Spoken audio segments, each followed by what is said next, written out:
তো বন্ধুরা বীজ দিয়ে সেই দিলাম,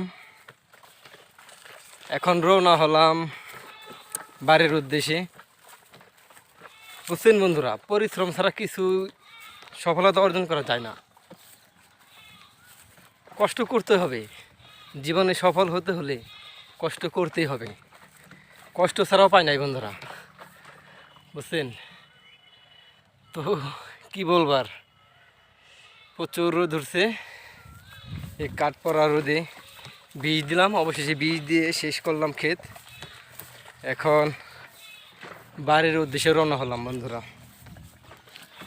ধন্যবাদ সবাইকে। তো এখন বাসায় চলে যাচ্ছি।